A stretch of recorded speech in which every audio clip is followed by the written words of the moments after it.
everybody, and welcome back to another episode of Veach Season. We are your guest hosts, Rocky Magaña and Kramer Sansone, coming to you on another Victory Monday night while we're recording / for you Victory Tuesday morning. But it doesn't necessarily feel like a win because the Chiefs played like ass. I don't want to start off this episode on a Debbie Downer note, but I'm going to start this episode on a Debbie Downer note. The Chiefs played like ass, and the Chiefs, for all intents and purposes, played like ass. Like, you get on social media and you watch them walking out the field, and they were pissed off. Patrick Mahomes said after the game they should have played better. They're sick and tired of winning these one-score games, especially against inferior teams. And just because we're saying that the Chiefs played like ass doesn't mean we're not true Chiefs fans. Listen. Chiefs play like ass. Yeah, a true like just because we say they played like ass doesn't mean that we don't love the Chiefs, and I don't believe in the Chiefs. Now, Kramer doesn't love the Chiefs, and Kramer doesn't believe in the Chiefs because Kramer hates the Chiefs because he's a Raiders fan through and through. And I don't hate the Chiefs. I strongly dislike people who enjoy the Chiefs. Is that bad to say? You hear that, Chiefs Kingdom? Everybody who's listening, that's how we build up our fan base. Right off the bat, a minute and 35 seconds into this podcast, Kramer just tells everybody who's listening to this podcast, especially this week, just this week alone. It's just this week. It's just this week. He hates your guts. It just has to be this week. Just this week alone. Jeez Louise. Yeah, because it's Chiefs week, man. What do you mean? Listen. Panthers in the rearview mirror. The Chiefs are pissed off they played that bad. It's okay to say the Chiefs played like shit because they did. Like I said this on the postgame show, if Martin Scorsese makes Bringing Out the Dead or Silence, you're kind of pissed off and you're like, come on, Martin Scorsese, we want Goodfellas, The Departed, Mean Streets. You know, there's a million great movies that you've made that we want out of you. What we don't want is Nicolas Cage walking around like an emaciated like ghost. You know what I mean? And so it's okay to say Bringing Out the Dead. We want Raging Bull, and you gave us Bringing Out the Dead, Kansas City Chiefs. Like, that's okay to say. And it's also okay to say that we think that we're going to get Raging Bull in the playoffs. But for the Panthers, if they play as good as the Chiefs Hallmark movie that's coming out this week, everybody's on their jock strap saying, oh my God, Bryce Young is he's such an effing warrior. Oh my effing God. Did you see how hard he played? He almost won a football game. He threw for twice as many yards as he normally does. Oh my God, give him a effing participation ribbon. He might actually play football okay. Oh my God. Did you realize this is the second time in his career he scored over 24 points in a game, and this is his second full season in the league? You know how bad that is? Like I've seen terrible quarterback play my entire life, and with my team that I enjoy, I actually kind of feel for Carolina right now. Listen, Bryce Young is ass as well. Oh yeah. Bryce Young didn't play well. The Chiefs played bad. Like let's get that straight. Yeah. Let's get that straight real quick. It wasn't like everybody. Kurt Warner just saw on Twitter. Kurt Warner's like, congratulations to Bryce Young for battling and having the best game of his career. The best game of your career was still not good. Like your completion percentage was still kind of low, and you didn't top 300 yards. You know what I mean? That's even funnier. You need a top 300 yards. Yeah, you didn't win the game. Like everybody's sitting there riding your jock strap and giving you a congratulation handy on the way out the field, and you lost the game and you passed for under 300 yards, and your QBR was like 69. It's a magical number. Nice. It's pretty nice. It's a pretty nice number, but noise. Well, in the words of Bill and Ted's Excellent Adventure, 69, dude. That's my Keanu Reeves impersonation for everybody out there. You know, that's a good Keanu Reeves impersonation. I wish I've seen that from start to finish. Never seen. Not start to finish. I always come in the exact same part. It's always on TV every once in a while. So I always come in on the exact same part no matter when I turn it on. It's actually kind of wild. What part do you come in on? Because I've literally seen the movie 1,000 times. It's been a hot minute, dude. I can't even think of it. It's like I can just see bits and pieces of the movie right now. That's it. It's an American classic. I've seen the entire.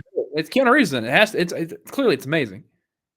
I've seen the trilogy, and it's a movie that didn't need a trilogy, but trilogy. I celebrate the whole thing, and as you should. Just like the Bad Boys franchise, it gets progressively worse as it goes along.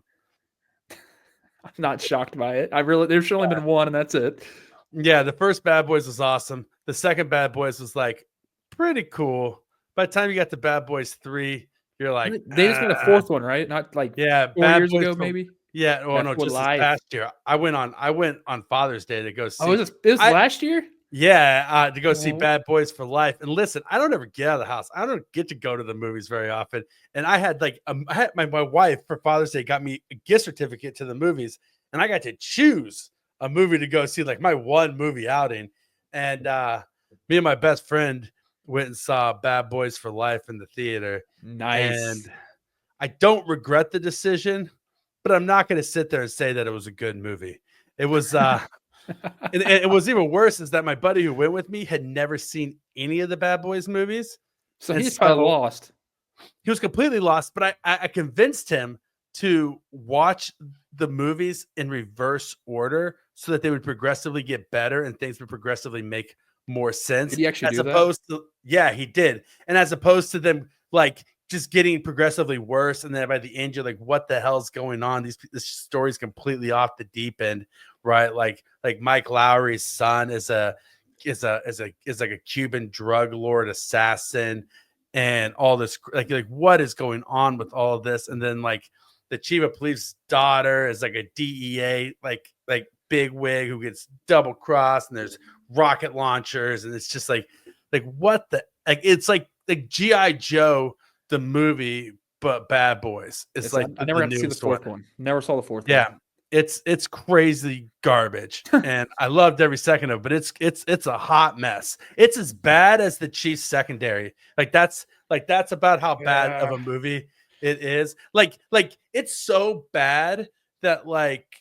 What would its Rotten Tomatoes score be? What would the Chiefs secondary it's Bryce Young in the Carolina Panthers level of bad, where people are like, "Oh yeah, good job, you guys. That was fun.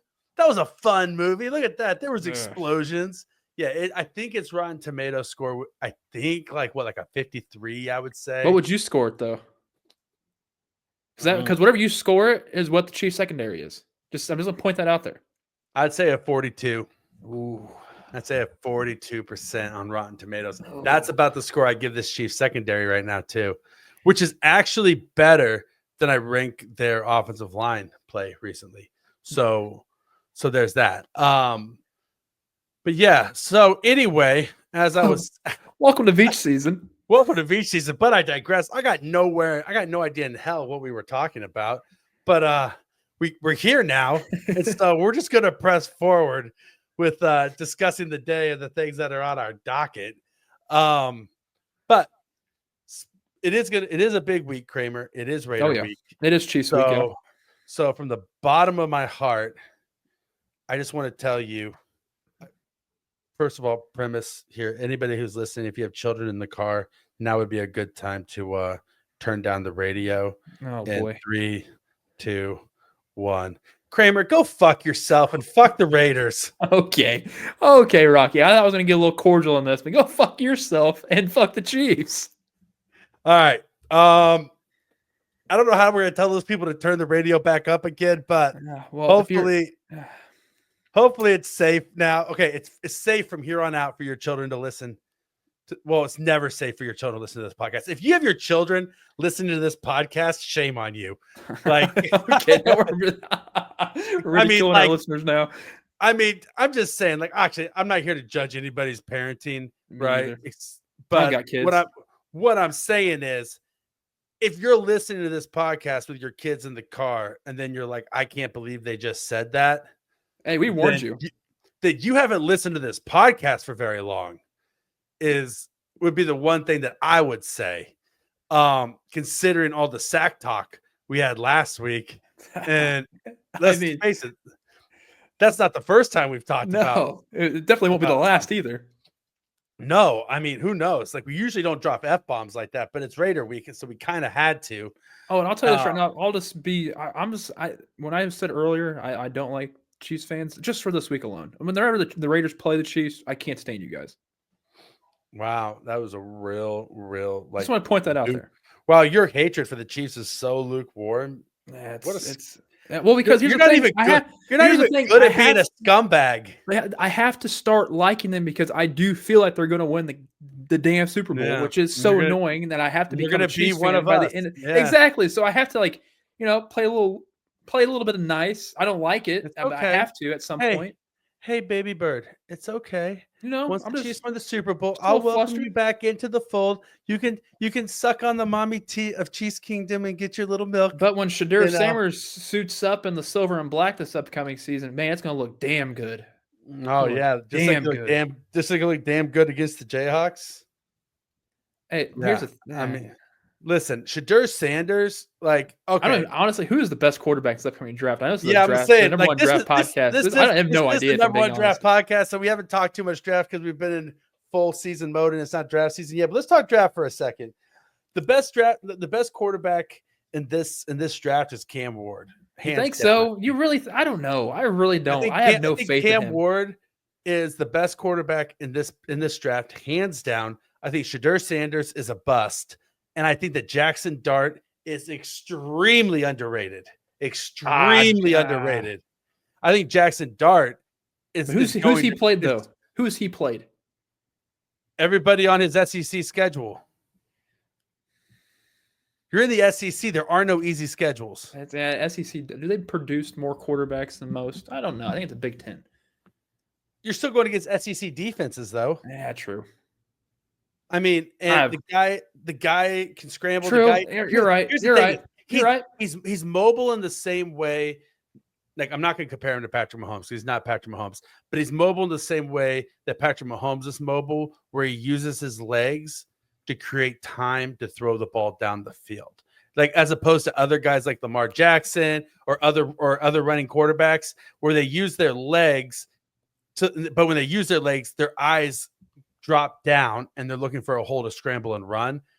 Jackson Dart keeps his eyes up and he keeps his eyes downfield looking for a receiver. He sees the whole field. He has the arm strength. I think he's tough as nails. I'm big on Jackson Dart. I like Jackson Dart a lot this year, and I like Cam Ward. I think that Cam Ward has the most upside of any quarterback in this draft, and I think that the same problem that I had with Caleb Williams last year is the same problem I have with Shedeur Sanders. Is that with the spotlight?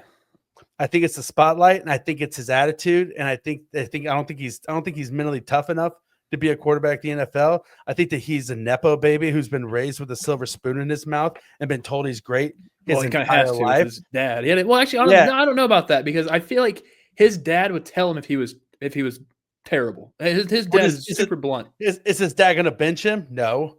I think he would. But does his dad have his dad ever talk bad about him in the press? No. Is he supposed to talk bad? Our head coach is supposed to talk bad about your quarterback? Well, no, but they can be critical when they're not playing well. And Shedeur Sanders, for large stretches, he has no offensive line to keep him upright. You know this, Rocky. He also holds onto the ball for 10 seconds and tries to play hero ball 24/7. It takes way more sacks than he needs to. There's a reason why he has negative rushing yards. His offensive line is still terrible. Rushing yards. He has negative rushing yards. I know, because the sack, how the statistics go in college football, a sack is going to be negative rushing yards. Yeah, and he takes way too many sacks. He doesn't get rid of the ball. He forces it, and he doesn't like to throw over the middle. He does. He will do it occasionally, but he works the boundaries 90% of the time and doesn't like to throw across the middle of the field. That's not a bad get, though. But if you can't throw across the middle of the field, you can't play in the NFL. Okay, all right, you're right. But he will. I don't know. If Jackson Dart throws across the middle of the field, Cam Ward will throw across the middle of the field. I have full faith in what Tom Brady's about to do with this quarterback room next season with the Raiders. Full confidence. Well, that's fine. I don't think Tom Brady wants Shedeur Sanders. All right, good. Whatever Tom wants, I want. And so, I mean, I think Shedeur is a bust. I'm putting my flag in it right now. Shedeur Sanders is a bust. Okay. Travis Hunter is a superstar. You think Travis Hunter made Shedeur Sanders? No. I think that Shedeur Sanders is a good college player, but he's not going to play well in the NFL. He doesn't have what it takes to be an NFL quarterback. And I think that Travis Hunter is a superstar no matter where he plays. Okay. I think that he might shine more as a cornerback than he will as a wide receiver and stand out more. Because there's a lot of freak athletes at wide receiver in the NFL. And even though he is a freak athlete and he'll be up there in the upper echelon, if you want to talk about somebody who's going to stand out as like the best at their position, I think that the competition for him is greater at wide receiver than it is at cornerback. All right. So if he wants to stand out as a superstar, then maybe play cornerback. But let's face it, wide receivers make the second most amount of money in the NFL too, though. So if he wants to get paid, then you get that Justin Jefferson money. Come on now. Yeah. I don't think he's playing both ways, though. He's not going to be able to play both directions in the NFL. It's fine to play that. Tolling on your body. 12. Like, let's be honest for a second. He couldn't play both directions in the SEC or the Big Ten, let alone in the NFL. Like the Pac-10 and the Big 12 are one thing, but like even if he was in the SEC or the Big Ten, I don't think his body would hold up to play both directions. The last NFL player who played both ways was it Devin Hester? Yeah, maybe. Or was it Joshua Cribbs? Maybe Joshua Cribbs. Dion did it a little bit too. Yeah. But nobody did it full time. That's the thing. They were specific package players who had a specific role, who would come in like a hands team or maybe in dime situations. But like nobody has been like the number one wide receiver on a team and the starting outside cornerback. Feels like impossible on a football team. No, I think it's impossible. Also, it's like Shohei Ohtani out there. You're playing like 100 snaps a game for 17 games at least, and then 20 if you're in the playoffs and you go all the way. Like that's a lot of snaps. That's a lot of snaps. That's a lot of wear and tear in your body. And sure, maybe you could do it for 1 or 2 seasons, but you're not going to have a 10-year career because you're playing the snaps of somebody who's played for 20 years. You're fitting a 20-year career into 10 years if you play both directions. Hey, the NFL's called not for long, so I mean, it's true. But I mean, if money is where his mind is, and it's like in success and that sort of thing, and building like a legacy kind of thing and that's where his mind is, and you would think that as a great prospect that he wants to be remembered as one of the greatest of all time, like that, maybe that should be his drive. Or if it's just financial reasons, like longevity at a single position is going to pay you more than being a phenom for 4 years. It goes both ways. Even if your second contract is huge, if you only play one position, you're going to get a third contract plus endorsement money. Plus, you know what I mean? Like there's just so, and plus like getting the more money to invest and having, and not getting all that money in one lump sum when you're young and stupid and blowing it. Like there's just so many levels to why he should choose one position and stick with it. Oh yeah. And wide receiver has got to be the answer. I would say, yeah, wide receiver. If you like money, it has to be the answer. And I'm pretty sure he likes money. Who doesn't? He's getting that NIL deals at the ass over there. You already know. Yeah, I got a hot take on NIL deals and quarterbacks, actually. Okay, let's hear it. I think NIL deals are killing quarterbacks. NIL is killing college football. Yeah, well, I think NIL is fun for college football. It's worth it. I think that it's hurting draft prospects, especially at the quarterback position. Yeah. Because here's what's happening, especially with quarterbacks like Shedeur Sanders and Caleb Williams and Will Levis, and you go down the line. It's these guys are getting paid millions of dollars to go and play at these big programs, and are being told that they're the shit from day one, and everybody is just like all up on their jock 24/7, trying to court them and romance them and get them to come play for their program and say, you are the greatest thing of all time. And these people in their heads, they literally think that they're like, that they're the next Patrick Mahomes or Josh Allen or Lamar Jackson or who, Joe Burrow, throw in whatever quarterback that you think is awesome. They think they're the next one of those before they've ever really achieved anything in their careers. Like, listen, winning a college national championship is awesome, but that's the starting point for a football player who has professional aspirations or somebody who wants to be one of the greatest football players of all time. Mm-hmm. Nobody looks at a guy who was one of the greatest college football players of all time and says, "Oh man, Josh Heupel is one of the greatest football players I've ever seen." Right? Ken Dorsey, or like Tim Tebow. Tim Tebow, one of the greatest football players I've ever seen. No, because guess what? College football is not. It's fun. It's entertaining. The rivalries are there. I love college football, but the skill level is not the same as the NFL. So these guys with this NIL money are coming in here thinking that they're hot shit and they've never achieved anything in their careers. And the first second that they get hit with any kind of adversity, they're crumbling. And you've seen that this year with Caleb Williams.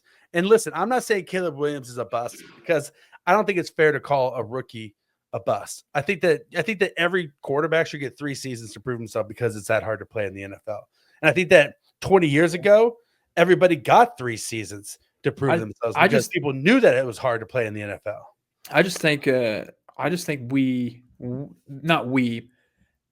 front offices wants that new shiny toy to go straight in there, not worry about a single rep beforehand. Just get in there, see what like sink or swim, basically. Throw him into the deep end, and if he sinks, well, go on and get the next one. I feel like that's what we're seeing a lot more with from college to the NFL. We're just not giving these college guys enough time in order to not like be groomed. Like, I mean, you want that perfect of Alex Smith, Patrick Mahomes. That was 1 year. He sat behind him, but there's times where a couple of years need to work. Like how many years Jordan Love sat behind Aaron Rodgers, and now we think we've seen this as going in the positive direction for the Packers. And there's guys like Sam Darnold that has thrown into the limelight of the New York Jets, found his way bouncing off against random teams, and now he's found himself a hole in year 6 or 7 in the league. He's actually killing it right now for the Vikings. I just think we're just trying to rush these kids way too quickly now when it comes to the NFL. Well, and here's the issue with these NFL coaches is that they're expected to succeed so fast because the owners, and the fan David Tepper. Yeah, they have no interest in developing and coaching up a player, right? Like they're going to get a rookie quarterback and they're going to say, "Listen, here's our install, here's our playbook, here's this. Go out there and run this offense and score points."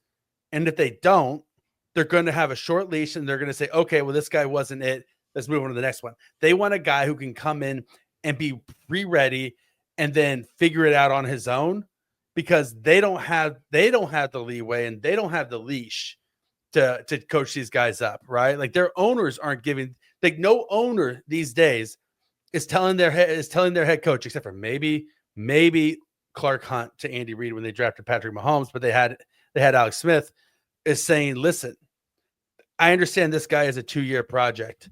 Like year 3 is the measuring stick for success with this quarterback that we drafted, right? Like the Packers with Jordan Love, like they were patient with but they were also patient with Aaron Rodgers too, with Brett Favre. Exactly. And so you see these organizations that know how to develop players and know how to coach up players, and they have continual success at doing it. And then you see these poverty franchises that keep on making the same mistakes over and over again because they live in this like 24-hour news cycle, hit refresh on the page, give me my next hot thing if this thing's not working out, and constantly entertain me. And that team almost beat the Chiefs. Put that into perspective. Because the secondary and the offensive line are ass. That's where we were at. We were talking about the secondary. That's how we went off on the sidetrack. There we go. We made it back. We're on course, baby.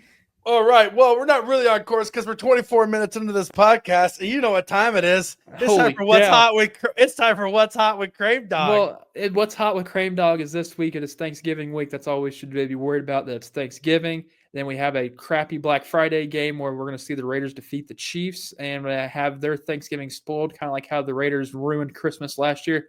Merry Christmas, Chiefs fans. Other than that, I got nothing else going on with what's hot with Krame Dog. Rather than this, thankful for you all. Thankful for the people here at Club Foolish Media. the people who listen to us, thank you. We love you. And yeah, I just want to just keep sharing that thanks during Chiefs week. I hope Tom Brady chokes on a gizzard. Okay. Okay. I I love Tom Brady so much. Going from coaching and help flipping the recruit of LSU's quarterback to Michigan, my favorite college football team. Now having his hand in 90% of the next quarterback in Las Vegas. It's like Tom Brady and I might be the perfect couple. Tom Brady's hand is 90% inside of the next quarterback for Las Vegas. I did say that. I did say that. It's now thinking about it. I just did say that. Yeah, you did just say that. You got a hand in saying who the next a hand inside of. Yeah, I fully believe that Tom Brady is inside of the next. I mean, he did kiss his son on the lips. Yeah. I mean, that does happen. And he does have a facelift that makes him look like Kevin Bacon, like Caitlyn Jenner. Okay, all right, let's not go that far now. I mean, he does not look like Caitlyn Jenner. Put some respect on Caitlyn Jenner's name, okay, Rocky? I mean, I'm sorry. I didn't mean to speak poorly of Caitlyn Jenner. Caitlyn, I respect you. I'm sorry to say that you look like that old leathery cow of a person of Tom Brady. Caitlyn Jenner can outrun Tom Brady. Yeah, I bet you Caitlyn Jenner would beat Tom Brady's ass in about every single thing, like in a fist fight. If you put Caitlyn Jenner and Tom Brady in the octagon, I'm taking Caitlyn Jenner all day. I still think I'll take Tom Brady. What? All Caitlyn Jenner did was run, right? No. In the Olympics? Wasn't she a triathlete? Why don't we know what Caitlyn Jenner? I'm pretty sure she was just in track. Let's see here. Caitlyn Jenner. Work the Google on the internet. Formerly known as Bruce is the former track and field star. He won. He won the decathlon. Yeah, she did. Yeah. So she won the decathlon. So yeah, she was in track and field. Yeah, but more than just running. Did she ever have some physically grown man running at her to try and tackle her during said competitions? I think the toughness is there for Tom Brady. The mental toughness would be there for Caitlyn. In the toxic masculine culture that we live in, every woman has a guy trying to run at her and tackle her in our society. We're getting into murky waters. Let's go to the next topic. Come on, let's just go. Go to the next topic. I'm just trying. I'm going to say something I shouldn't. I'll get canceled. I'm literally just trying to just egg you on and just prod you. Just prod the bull in this episode and just see how far I can get you to go. And I love it. All right, moving on. No, as we should. As if we're gonna leave that one right where it belongs. But yes, Caitlyn Jenner, I'm really sorry. I didn't mean to disrespect you. Tom Brady, you're a loser. We have no 5-star reviews this week, guys. Well, sorry, let me scratch that. We had 3 new 5-star reviews this week as far as people rating the channel 5 stars. The 3 people out there who did that, thank you very much from the bottom of our hearts. But we would also love it if you would leave an actual review in the comments when you do the 5-star review so that we can read it online. We have no way of knowing what it was that you were going to tell us and what you actually think of our channel besides the fact that you just really, really, really like us. So please, when you if you made it this far, you have to like us. If you made it this far so far, yeah, you have to like us.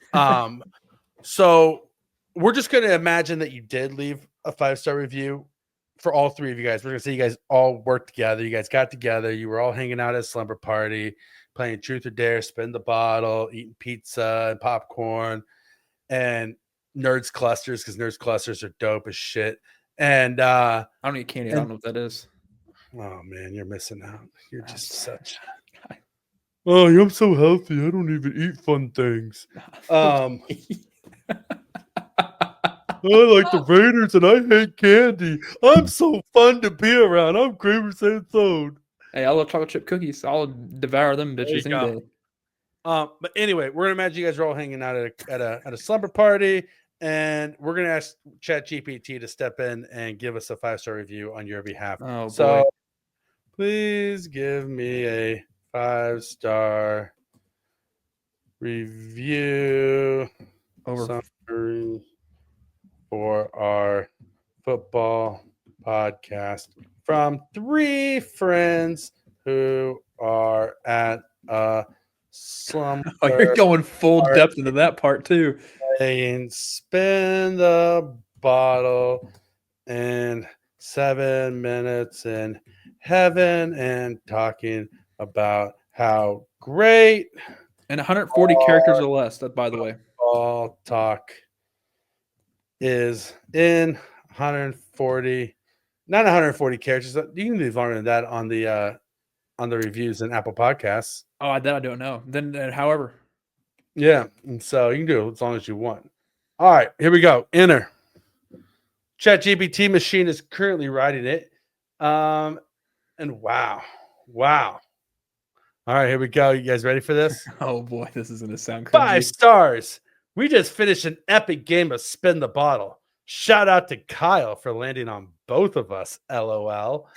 And between that and 7 minutes in heaven, we had your football podcast playing in the background. Because what else sets the mood for a legendary night of bonding?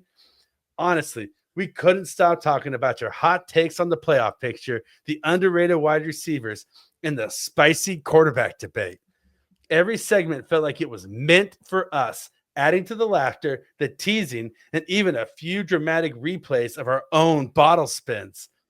It's like hanging out with your smartest, funniest friends who know football inside and out, but still keep it fun and relatable.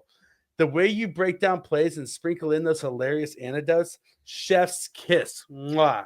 By the end of the night, we were quoting your one-liners like they were inside jokes we came up with ourselves. If this podcast were a player, it'd be MVP material. Undeniably clutch, impossible to ignore, and always delivering in the biggest moments. We'll definitely be listening during next week's sleepover, maybe with fewer distractions. Or not, winky face. 5 stars isn't enough for this kind of greatness. Hey, wow. That was amazing. Rocky, I need you to copy and paste that into the comment section because I want Steven Serta to see that. He's gonna be I'm gonna leave that 5-star review for Veach season. Please do in the comment section. Yeah, so thank you, the 3 of you who left the review, and we assume that this was exactly word for word what was happening, including listening to us while you're making out in the closet and playing Spin the Bottle. ChatGPT is wild. Shout out to Kyle, homeboy. Yeah, getting it on, getting that tongue and that tonsil hockey, bro. You know, way to go, Kyle. You had a fun night. Tongue punching the shit out of both mouths. Yeah. Kyle, mouth tongue puncher. Whatever it's what if it was like Kyle McCord? What if Kyle McCord was listening to our podcast, making out with people in a closet while listening to Veach season, just tongue punching people? Bravo. Yeah. Bravo. Hey, we need your 5 stars, though. McCord. Yeah, we need your 5 stars. So amazing. The rest of you guys out there, if this doesn't prove that we'll read absolutely anything on our podcast, I don't know what will. So if you leave a 5-star review, write whatever you want, and we were sure to read it on live on the air for tens of people to listen to. All right, so Kramer, I'm here in Tampa, Florida. I'm here in Kansas City. Which also, by the way, let me just throw this out there before we get any further. Tampa, Florida, home of one Spencer Schrader, Chiefs kicker, Chiefs hero, the Termistrator himself, hails from Tampa, Florida, just down the way there, and played it at USF, which is why I'm kind of bummed that he's not going to be with the team long term. Because like if I'm the Bucks, I probably try to sign him up because USF plays in Raymond James Stadium, right? And so it's like, but the dude is like so familiar with kicking there. But McLaughlin is a damn good field goal kicker for the Buccaneers right now. So there's at least a spot he doesn't have a spot there. No, I he do. doesn't. McLaughlin is a stud, though. I love this guy. Like the way that he finishes, like I love special teams. That is like by far my favorite go-to. I'm watching that clear. Like I dissect everything when it comes to special teams. His finish with his kicks, like, are you kidding me? This dude is putting so much power into it. The accuracy's there. And I just hope that whenever Harrison Butker does come back, with like if or when, I hope he does get picked up by some other team because he's definitely a deserving guy to be on said any NFL team. The fact that the Jets had him on the practice squad when Greg Zuerlein's hurt right now, like that's ridiculous. Like they should actually have him playing than whoever is their field goal kicker right now in New York. But I digress. The Kansas City Chiefs have a good one right now in him, so that's good. I thought you were going to say that you hope that when Bucker gets back, that somebody Tanya Harding's him, and then Schrader stays.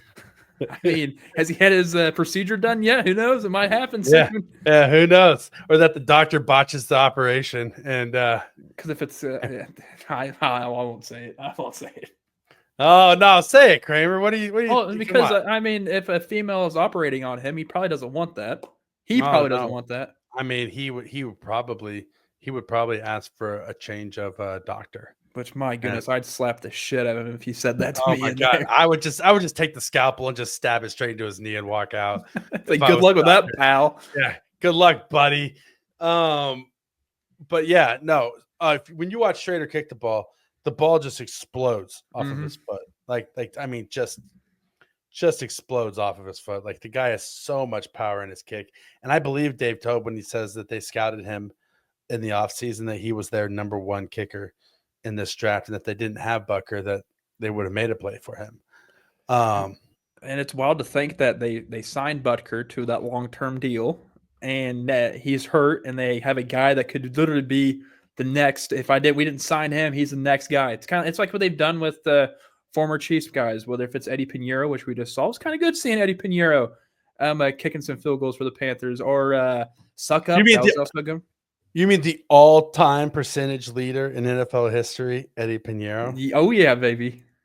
Yeah, he currently has the all-time highest kick percentage, field goal percentage in NFL history. Because during that time, during that Chiefs time of kicking, field goal wise, Cairo Santos came through. It's like I those are my guys. Like I love the field goal team. Always. Listen, and honestly, like the reason why they gave Harrison Butker that extension is because he earned it. First of all, he's super clutch. He has experience kicking in the playoffs and in the Super Bowl, and he's proven that he can make the big game kicks. Everything you need to know about what the Chiefs think about Harrison Butker, you heard when Andy Reid was talking about Schrader after the game, when they said that he said Schrader's done a really good job stepping in there. It's not easy to come in and fill the shoes of a future Hall of Famer. It's what Andy Reid said.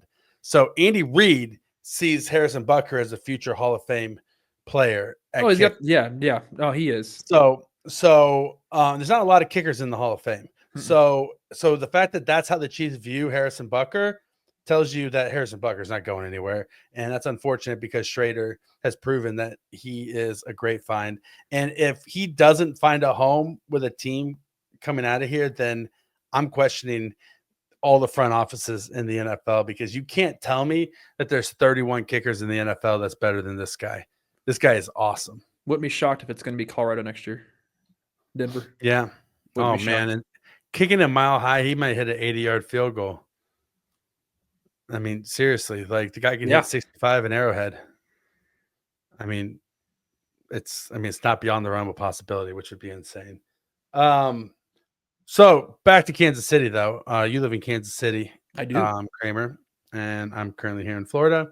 But there in Kansas City, I hear there's a lot of chatter about a certain cinematic film event coming up. We're talking a lot about movies today, but there's one in particular movie that they had a red carpet event for this past week, and is premiering on TV next week. The Chiefs Hallmark movie.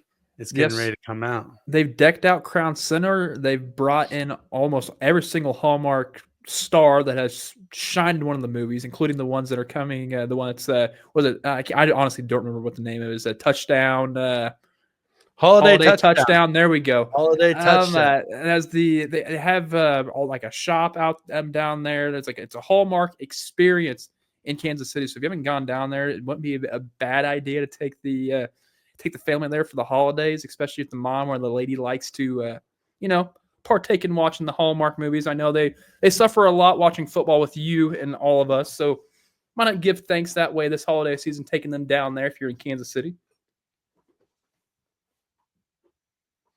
100%. You should. You should take anybody you love. You should sit down and watch this movie with all your loved ones this year, because what is better than watching your Kansas City Chiefs in a Hallmark movie that's going to be rated 42% on Rotten Tomatoes?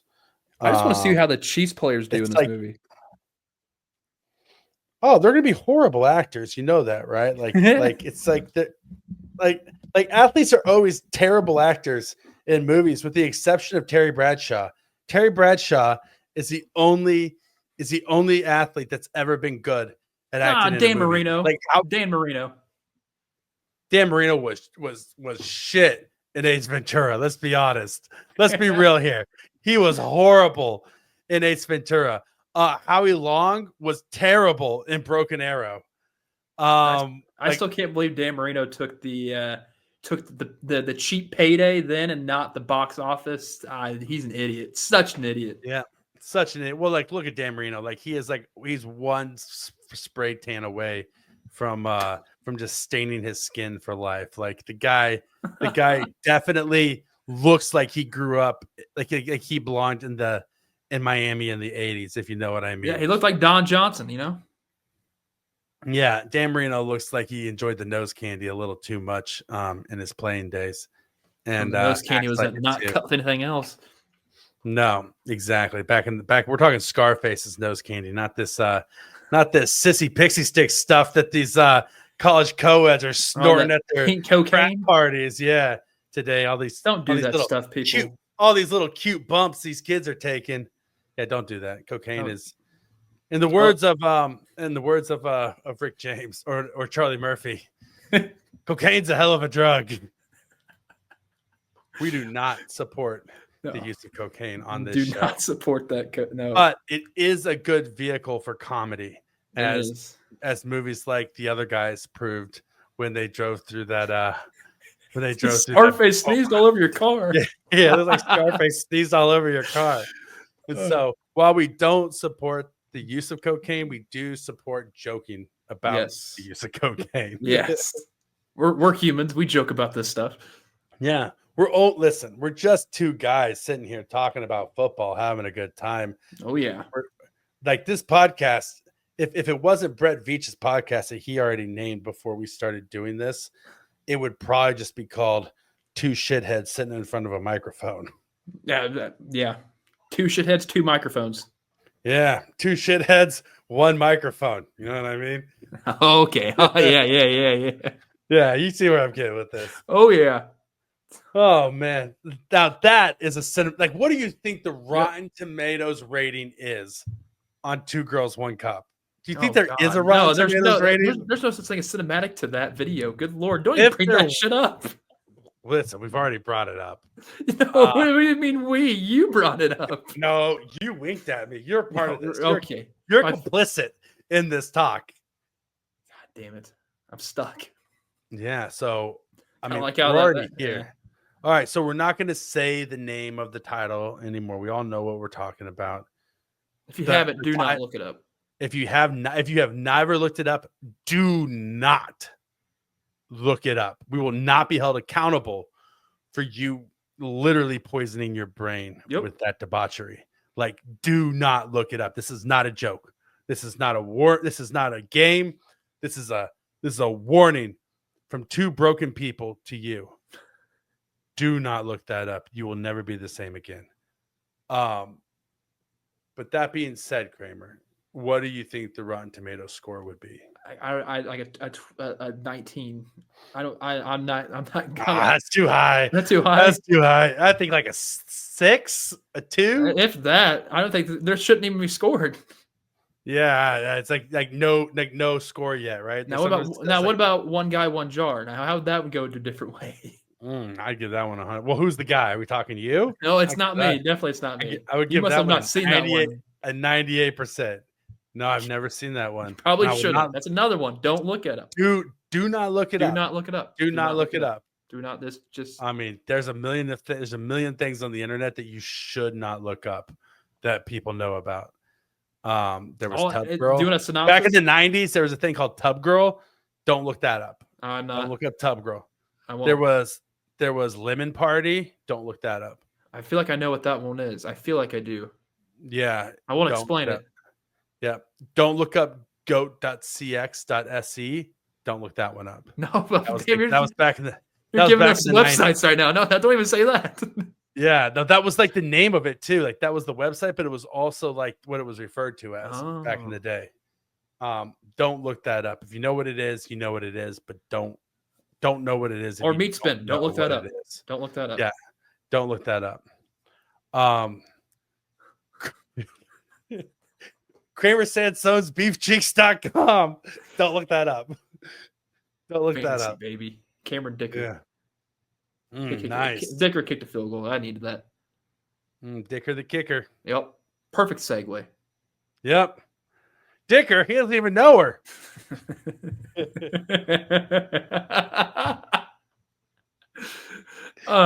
Hey, I don't know if you saw this. This is actually going to get us on the topic a little bit. Did you see Tershawn Wharton save a kid's life at the Carolina Panthers stadium? No. So this kid, literally, this Chiefs in a Chiefs uniform, not uniform, jersey, goes like to the tunnel area, and it was like I have like basically autograph. He falls over the railing, and Wharton's there to catch him. Like it's wild. I sent you the video on X. It's what a hero. Yeah, it's wild. That's if anything came out of that is the fact that Wharton's a stud. Oh my god! Like literally, that's like when like Old Dirty Bastards saved that kid from getting hit by a car. Yeah. Like sometimes guys just step up. Let me see here. Let's see here. Oh, this poor little. Oh, he's small too. Yeah, he just like flips oh over my gosh. Yeah. Dude, dad was like, or grandpa was right there and didn't do anything to help him. No, that's a worker. Oh. That was a worker. Oh my gosh, this poor kid. Look at this. Look at this. Hey, oh my gosh. He's gonna like, hey, yeah, Chiefs player caught me before I smashed my head on the ground. Dude, that's like Jatavian Sanders level like injury. If yeah. Oh my gosh. Yeah. So shout out to Wharton for just shout out Turk Wharton, hero of the day. Oh yeah. My god. Dude, the quad father is coming through. Turk Wharton, forever a hero in our book. Oh man, that was awesome. Doors always open for you, Turk, to come on the show. Yeah, hey Turk, come on the show. You can host, or you can just sit here and talk to us about all the things on the internet that you don't want people to look up that you know about. Just spend 20 minutes just listing off terrible things on the internet that people shouldn't look at. All right, we're gonna do a little segment here called Bold Takes. Okay. Thanksgiving edition. And some of these are bold takes. Some of them might be right. Some might not be. Some might be wrong. You can disagree with them, but that's why they're bold. First bold take. The Chiefs should try out Wanya Morris at right tackle. Here's the thing. If I've watched the all 22 of the last two games, the tackles are horrible on both sides. Wanya Morris has been horrible.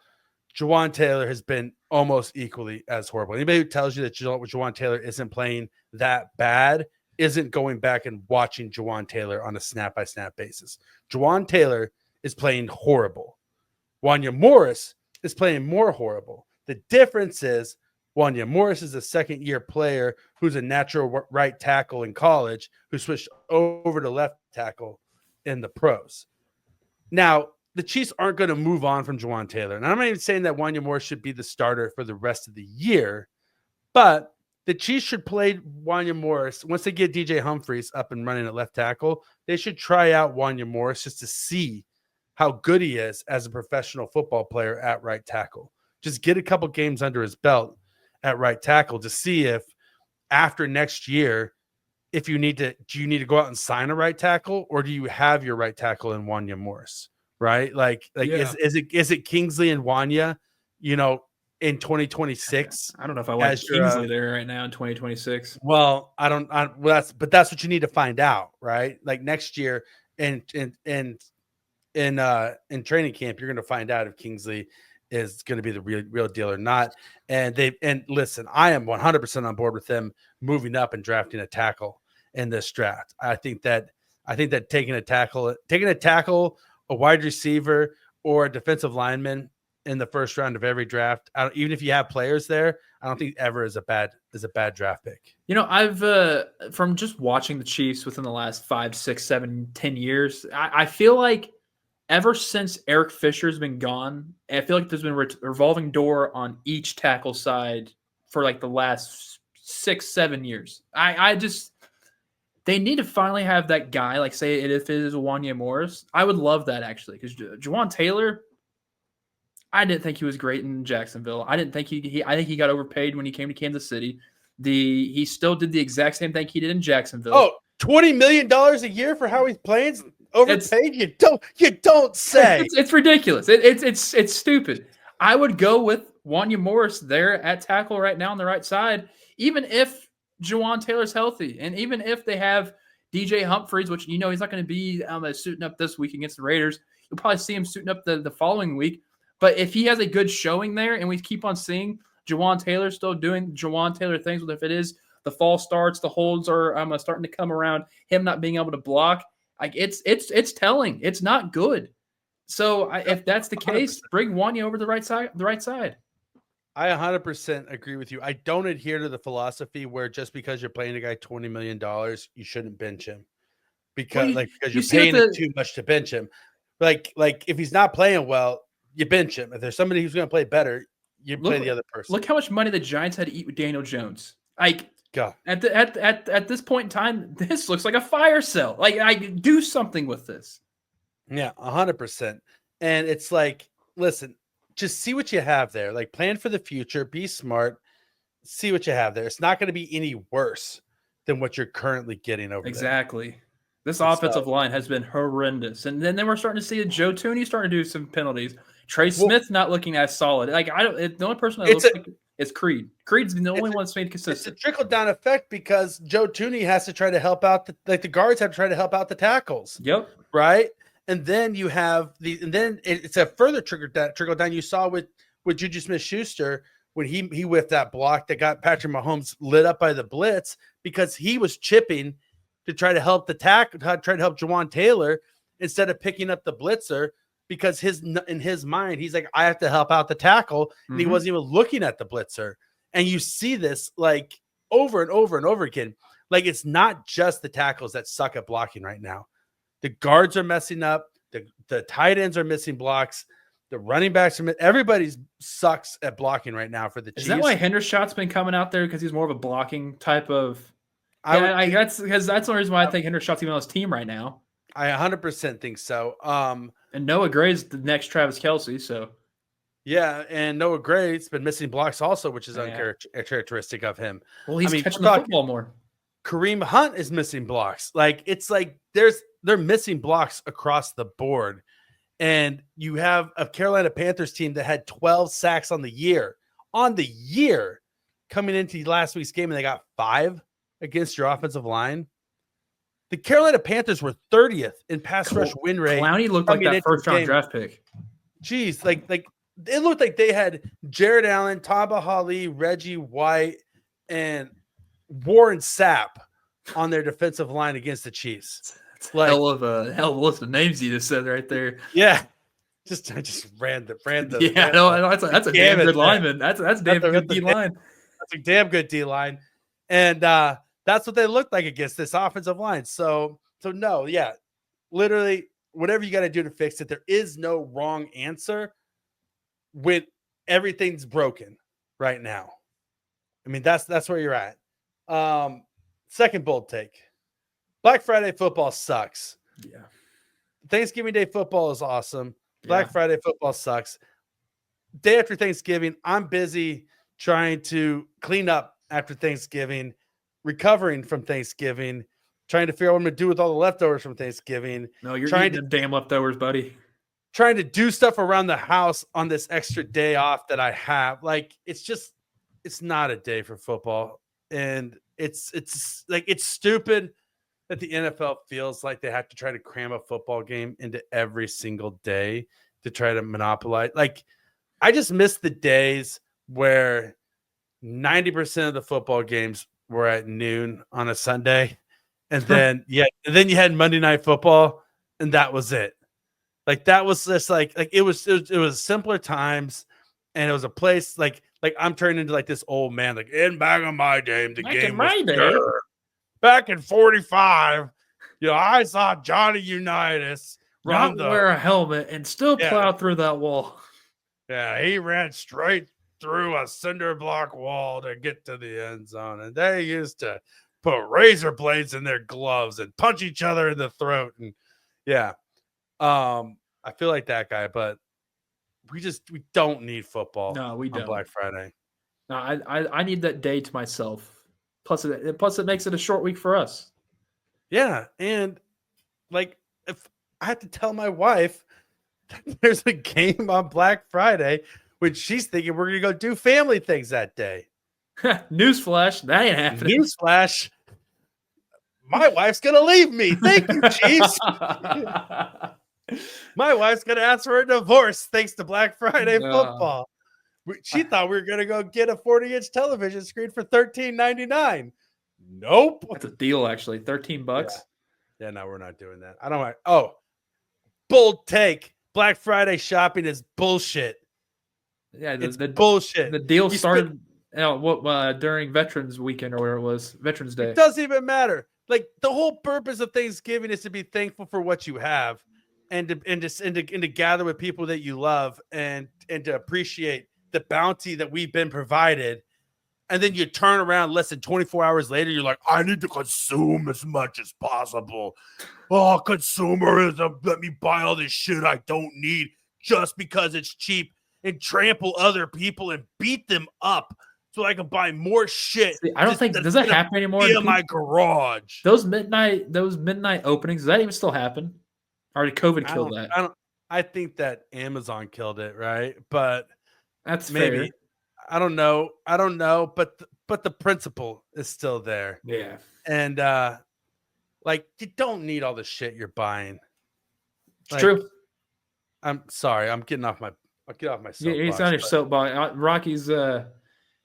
Rocky's hit something struck his nerve. He's just an old cat now. I'm just an old man now. Yeah. Old man Rocky, as he's in his rocking chair. Third bold take from old man Rocky is that the Chiefs like a choir boy at kicker and a bad boy at punter. It's kind of like they lie on a lady in the street but a freak in the bed. That's their equivalent of it. They want Harrison Butker and Spencer Schrader, the literal choir boys from Catholic universities. Yep. Who thank the Lord for their abilities on every single kick. And then when it comes to punters, they want Tommy Townsend. And he effed when he was a Gator at Florida. Anytime you get a punter from Florida, you know that he's done some shit. Oh yeah, like not even like some bad shit necessarily, but just like my wife graduated from UF. Like I know people who went to UF. I'm so happy I was able to get the chance to tell Tommy that, man, dude, you have a rocket strapped to your hip. Keep sending him, buddy. Yeah. And he said, you talking about my Johnson or my kicking leg? All he said was thank you, and you left. Yeah, exactly.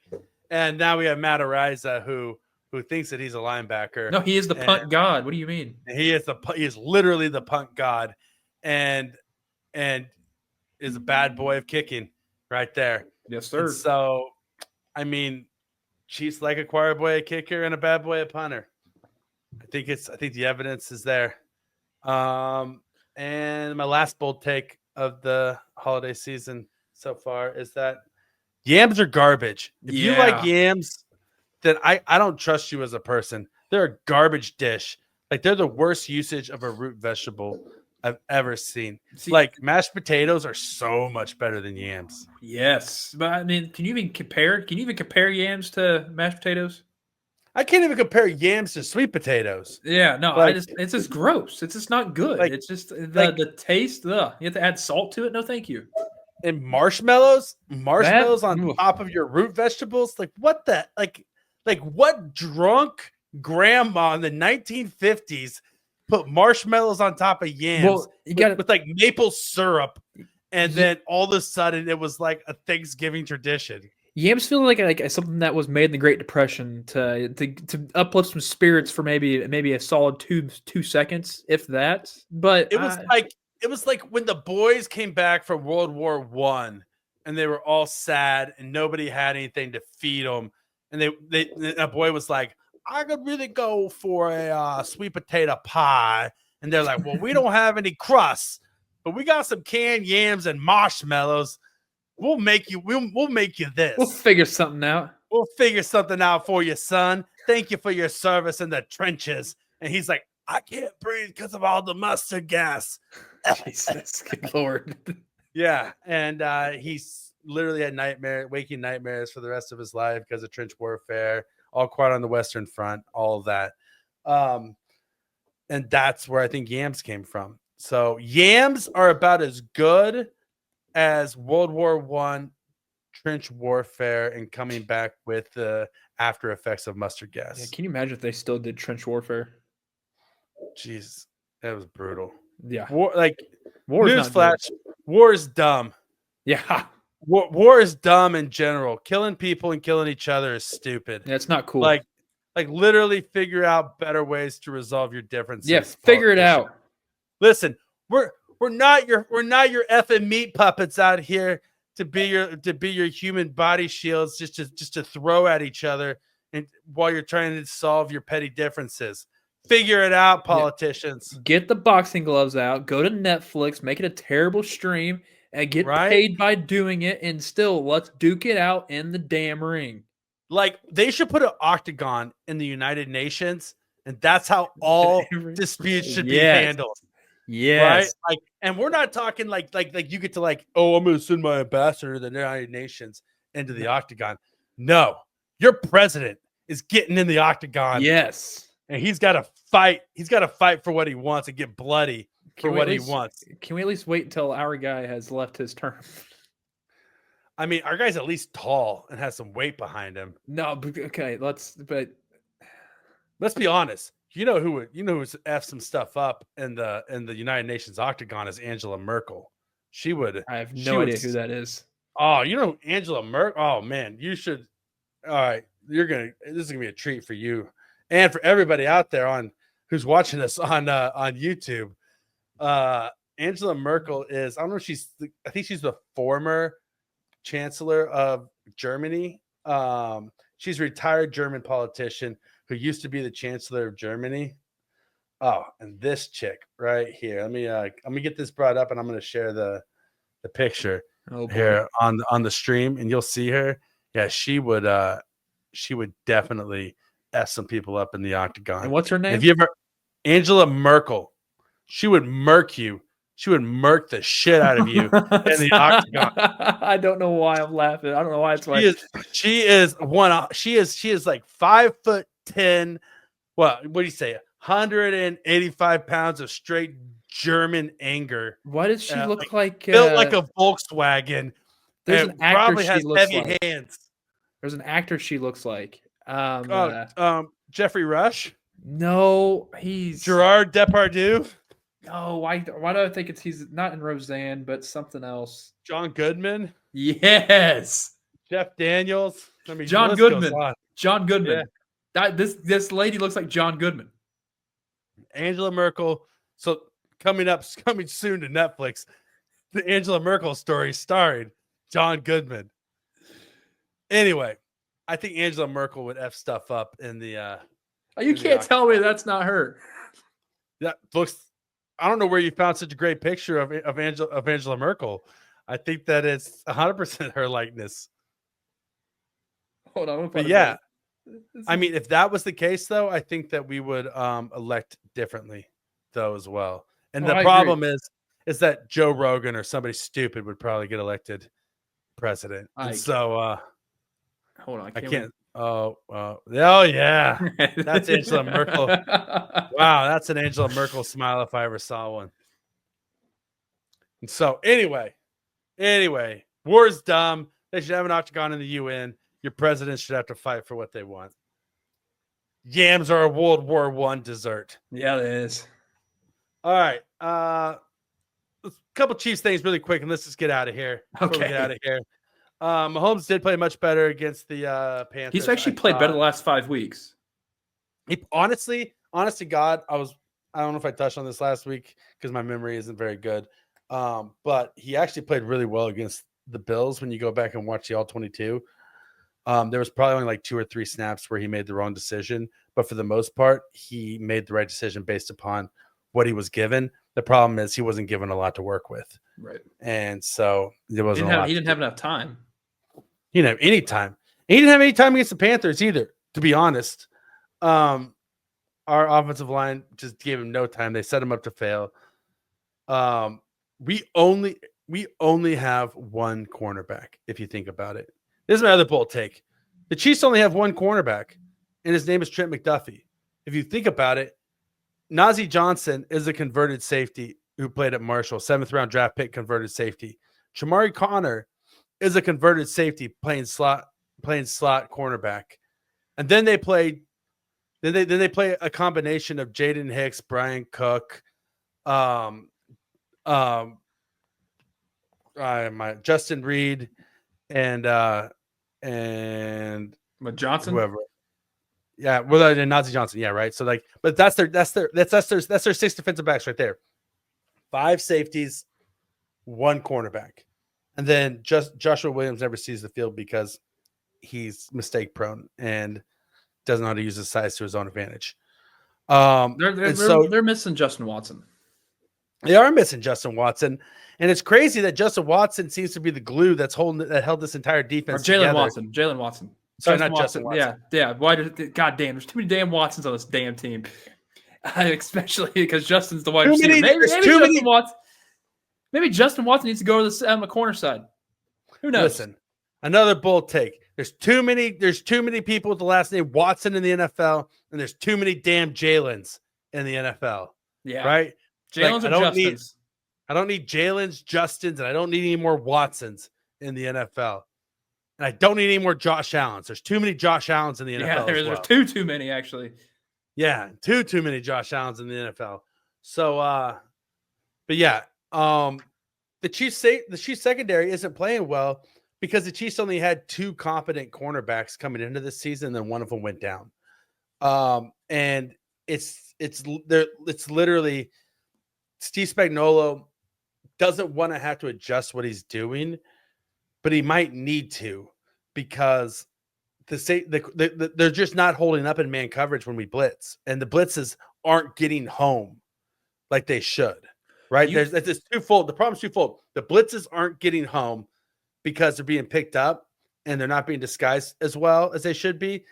And then B, there's too many safety. If these guys should have been cornerbacks, then they would have been playing cornerback all along. The fact that you can say, oh, well, L'Jarius Sneed was a converted safety. Yeah, L'Jarius Sneed was a converted safety who became a superstar his 4th year in the league. He was good up until then, but he wasn't a superstar. And he's also the exception and not the rule. The exception, and he goes, oh, he was a 4th-round draft pick, so they can have late-round draft pick guys that do well. The exception and not the rule. Najee Johnson is a 7th-round converted safety with 2 knee injuries to his name. No. The Chiefs have 1 cornerback. Do you find it concerning that the Chiefs? I get it. They've acquired Josh Uche on the defensive side, but you still find it kind of concerning that they keep on adding to the offense, and have yet to all right, let's actually sit down and look at how poorly our secondaries and bring somebody in. Why haven't they brought somebody in? Honest to God, I think that Steve Spagnuolo all along has wanted Najee Johnson to start for him. If you listen especially listen to the press conferences, all he does is talk up Najee Johnson. Go back to training camp. Mm-hmm. Go back to last year's training camp before he got injured. True, he basically had Najee Johnson slotted in as a starter. The reason why is because when you watch Najee Johnson's college tape, he plays a lot like L'Jarius Sneed. The problem is he played at Marshall, and that was in Yeah. college and not the pros. Exactly.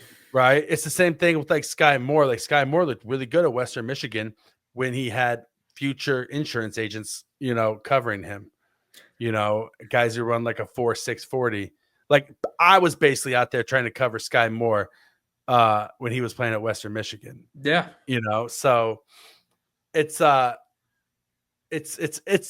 biggest issue on the team, bigger than the tackles, because at least with the tackles you see that there's light at the end of the tunnel. Like there's a possibility of things getting better with DJ Humphries, right?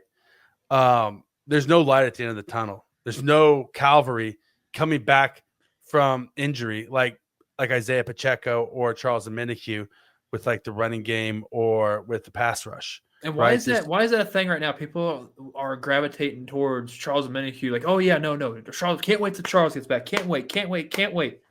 Who's to say that he hasn't regressed? Like because if he doesn't help out this pass rush, then the Chiefs defense is really in trouble, because Chris Jones gets double teamed on every single play and he beats the double team more times than not. But being the double team usually doesn't result in a sack. And it's been 2 months since Chris Jones had a sack. Yeah. It's been 2 months since Chris Jones had a sack. And it's been a month since George Karlaftis had a sack. But that's the thing too, because George was all over Young yesterday. Like he was just down his throat when he tried to be. It was actually, you could see more George in the backfield rather than Chris Jones just this past game. And the thing is, though, they're just not getting home. They're not getting home. And at some point, like, sacks aren't everything. Pressuring the quarterback into making bad decisions is the whole point of the pass rush, right? Yeah. Blitzing, everything. Like if you force the quarterback to throw the ball away, that's as good as a sack because they wasted it down. The issue is that when you're starting 5 safeties in the secondary, you're not forcing the quarterback into making bad decisions because the coverage isn't holding up. So the quarterback's just looking to his hot route and saying, oh, look, the coverage is 4 yards off my guy. I'm just going to hit him on this nice little 7-yard out, pick up the first down, and then we'll just move the chains, And so the secondary is hurting the pass rush, but then the pass rush has to find ways to get home. Like all excuses aside, at some point you got to stop making excuses. And if Chris Jones is going to be double teamed every single play, then that means that every other person needs to win their matchups. Oh yeah. Right. Because nobody else has anything more than one person across from them, and they need to be able to beat the man who's in front of them and get a sack. But yeah, so Chiefs are playing the Raiders, and I hate the Raiders, and I think the Raiders are garbage. I think they're a terrible team, and I think they're the worst thing that's ever existed on the face of the planet. And I think they're evil. I think that they're a bunch of I think they're the equivalent of like that goth Wiccan kid in high school who like could be a good comp. Who like pissed on your peanut butter and jelly sandwich one time because he got mad at you. And are you trying to tell us something here, Rocky? Are you did something happen back in elementary school? Did somebody pee on your PB&J? Listen, there's a reason why my nickname in high school was Soggy Sammy. Jesus. Oh, man. Something you should also – don't look that up. That's something you shouldn't look up. Soggy Sammy's, don't look that up. Thanks a lot, Kyle.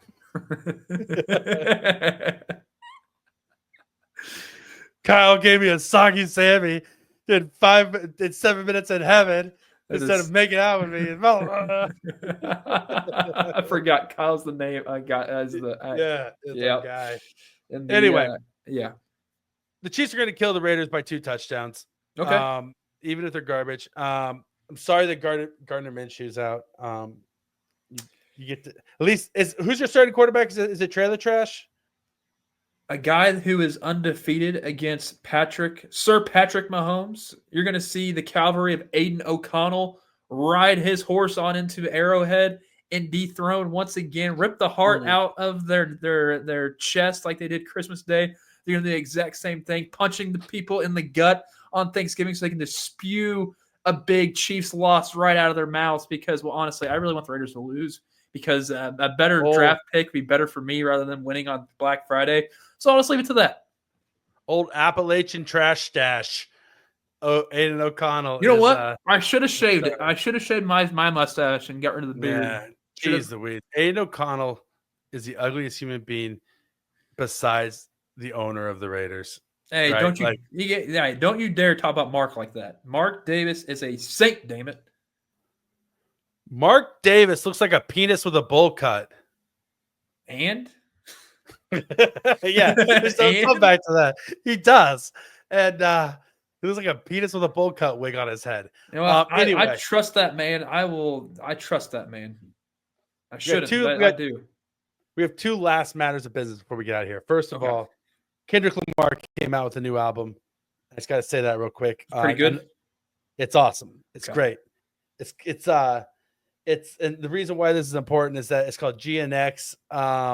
It's more like 1990s hip hop-ish vibe with a little bit of like Latin influence as well. There's a track on there called Reincarnated where he basically raps like he's Tupac Shakur on it, and he's like Tupac Shakur reincarnated like on the song. I cannot wait to listen to this. Yeah, album. It's pretty dope. Walked Out Murals is the first track on the album, which is really awesome. Squabble Up is another track that's super, super good. Heart Part 6 is on it as well. Gloria, the final track on the album with SZA is really dope. And the crazy thing about this album is that 11 of the 13 tracks were produced by Jack Antonoff, who is best friends with Taylor Swift and lead singer of the Bleachers.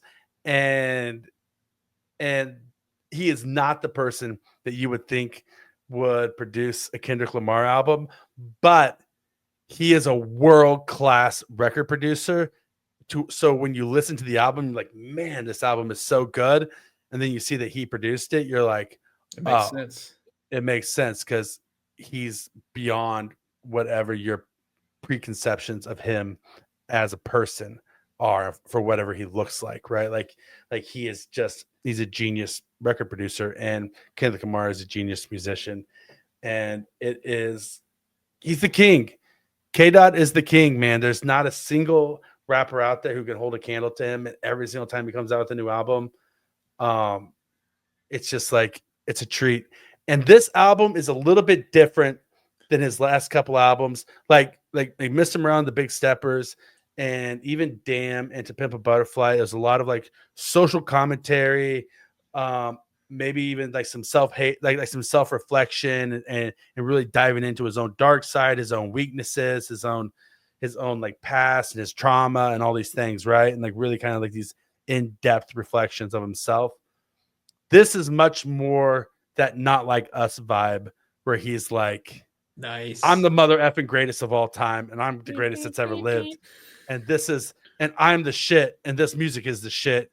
And yeah, at the same time, there's still depth to the songs, but it's not nearly as much of like the whole like self-reflection upon like his own weaknesses as so much as just celebrating his strengths. And it's fun. Hell it's yeah. fun listen to, and it's a good time, and I like it a lot. So Kendrick Lamar, GNX, I give it, if it was on Rotten Tomatoes, I give it 100. I give it 100 on Rotten Tomatoes.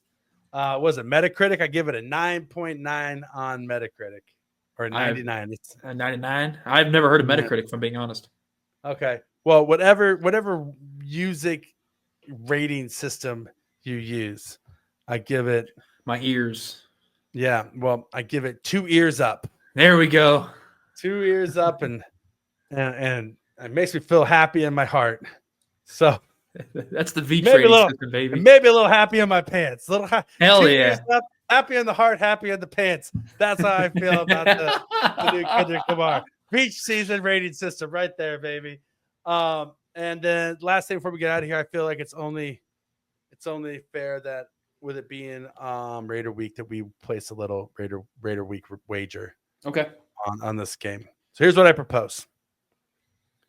at the rate, whoever's team wins, the other person has to change their Twitter profile picture to whatever the other person chooses for a week. Yes. For 7 days.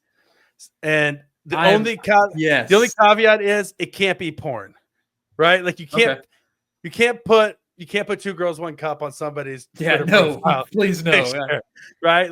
Like you can't do that. I can't have you and Andy Reid soaking together. That's something you proposed before we started. I'm like, what the hell, man? Yeah, no, I'm not gonna. I won't do that to you. I don't promise. want to fully torqued or a jelly Andy Reid there. I'll keep it. Nothing worse than what you would ever see on an episode of. Here's our standard, right? It can't be worse than something you would see on an episode of It's Always Sunny in Philadelphia. Okay, all right. Oh, I've got a lot of my. Yes, that's the standard. That's a fair standard. The Always Sunny in Philadelphia standard is. I don't know how far are we going. Season 1-esque always, like the gang gets racist-esque. Like that's the first episode of this. Yeah. So yeah, I don't know if we're doing like Dumpster Baby, putting them in a tanning bed. Philadelphia. Yeah, little DB can't be shown like that. No. Yeah, I don't know if we could do that one or D dates an R. Oh that episode that got taken down that you can't even find anymore. That character is elite. Him coming back because D was pregnant. Oh, I was laughing. Yeah. So maybe they were all high on cocaine in that damn. Yeah. So maybe we'll say like Rickety Cricket's okay. Yeah, oh yeah. That like poor Rickety man. Cricket, like Rickety Cricket level of It's Always Sunny in Philadelphia. Troll told to get in the boys' hole. Gotta pay the troll toll. Yeah. Nightman, that's that level's okay. Who pooped the bed? That's okay. Sweet D being pregnant. Dennis getting COVID in an Irish manner and thinking it's haunted. That's okay. Forgot what happened. Sweet D leaving the waitress in a bog. All these things. Those are all okay. Okay. I'm cool with that. That's the level we're talking about here. All right. That's all we got for today. Veach season, baby. Hour and 22 minutes strong. Hey, happy Thanksgiving, everybody. Thank you for rocking with us. We are super thankful for you guys. I know that we're weird and this is a weird podcast, but for those of you who listen and have fun with us on a weekly basis, we just super, super, super appreciate the ability to do what we do with you guys. So from the bottom of our hearts, happy Thanksgiving. Thank you so much. Spend time with the people you love. We hope we enjoy it. I hope we earn the privilege of your time and just love each other and have a good week. Talk to you guys soon.